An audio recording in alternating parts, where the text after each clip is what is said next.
In this week's episode, we take a regular look at what's been in the news this week, and we find out how we can offset increases in energy use due to lockdown and the higher bills we can expect as we stay home to save lives.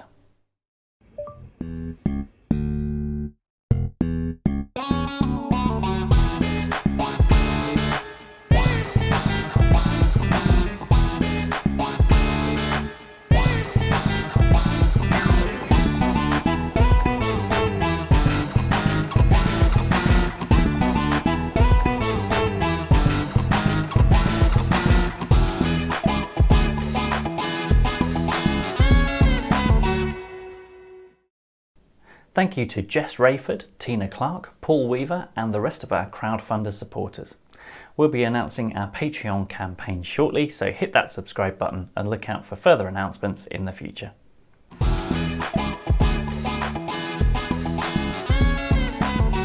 As the number of Zoom users increases to 300 million with the explosion in homeschooling and virtual family gatherings during the COVID-19 lockdown, Facebook is playing catch-up somewhat, but this week announced the launch of its new competing feature called Messenger Rooms. Founder Mark Zuckerberg said their rooms are designed with strong privacy controls and relies on existing connections with your real-life friends and family. Instagram users will also be able to live stream to IGTV and share their broadcasts to their Instagram stories. Portal owners will also be able to stream to Facebook pages and groups. The latest SE model of the iPhone was also launched this month. With a 4.7-inch Retina screen, it's a little larger than the previous SE and sports an aluminium and glass design. The SE is available in black, white and as a product red edition where funds raised go to COVID-19 relief. The new SE is powered by the A13 Bionic processor and comes with either 64, 128 or 256 gigabytes of memory. A new feature is Quick Take, that enables you to quickly start filming whilst in photo mode by holding the shutter button. Swiping up to the padlock allows you to lock the phone in video mode, and releasing returns the phone to stills mode. Prices start at £419 and can be ordered online whilst access to high street stores is limited.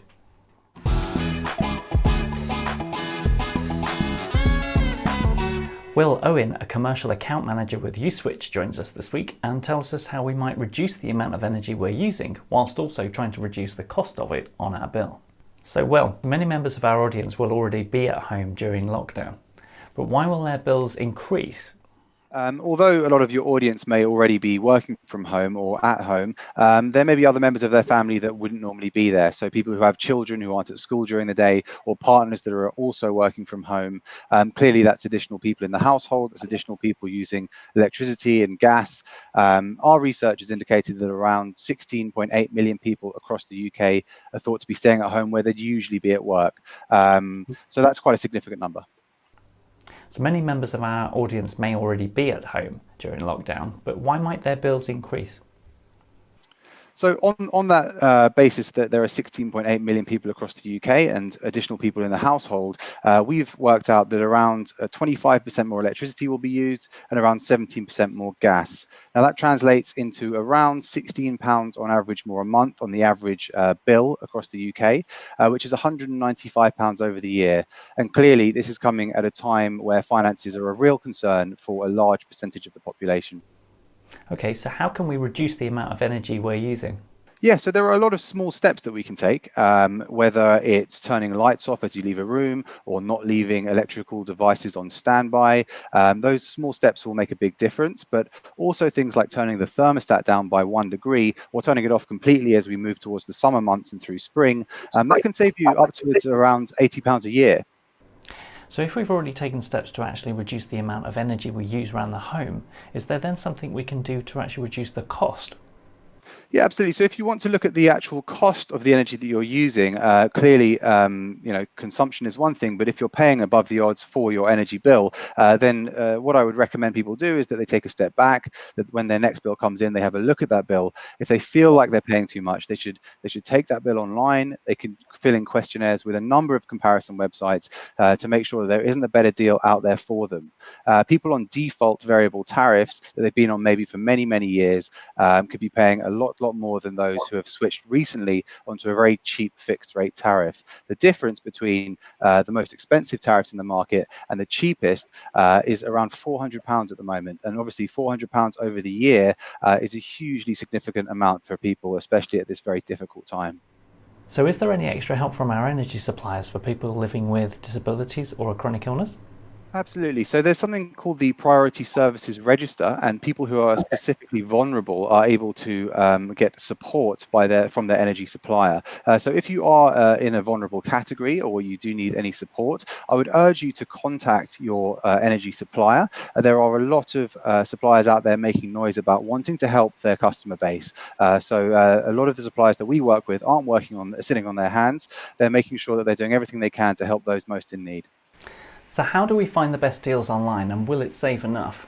A lot of people are worried or concerned or anxious about changing energy supplier, and that's because they see their bill and they see a lot of numbers and digits, and they think, oh, what does this all mean? But really, it is very, very simple. You can take your bill and you need your address and your personal information, and you can put that into a price comparison website, and it will give you a list in your region, and it will show you in general how much you can save on those tariffs. The average saving that we're seeing at the moment on Uswitch is around £180.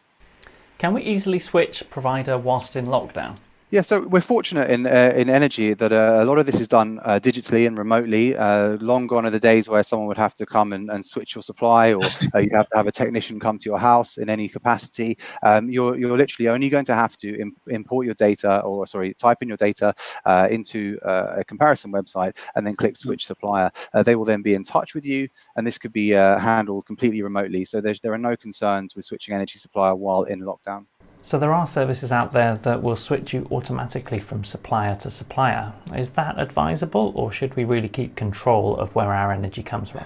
Well, this is a really interesting point, and there are obviously these services that will automatically switch you onto the cheapest tariff. And if that's something that you're interested in, then that might be an option for you. It takes the control a little bit out of the hands of the consumer, so you're not necessarily choosing your supplier, you're having that decision made for you. Some customers may be very happy with their supplier service, they're just not paying the right amount. So they could potentially find a current deal from their current supplier that is cheaper than the one they're already on if they're happy with that energy supplier. So there are options for people who want to be automatically switched and just leave it alone and not be engaged. But also there are people out there who want to really know who it is they're switching to and make sure they're getting a good quality of service. And those people can go on a normal price comparison website, run a comparison and see how much they could save. If our audience wants your help, well, where do they go? Yeah, so you can come to uswitch.com. We also have a very interesting guide on uswitch.com about energy saving tips in the household, which I'll encourage people to look at. It ranges from turning down the temperature on your washing machine to whether to use your microwave versus the hob. So lots of really interesting bits and pieces there to help you save some money. Well, thank you ever so much for joining us today. And if they do want those addresses again, we'll put them in the show notes. No problem. Thank you.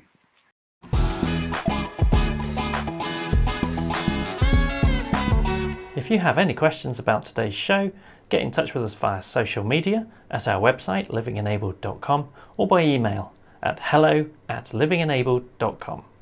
And remember, making the most of modern technology in everyday life is living enabled.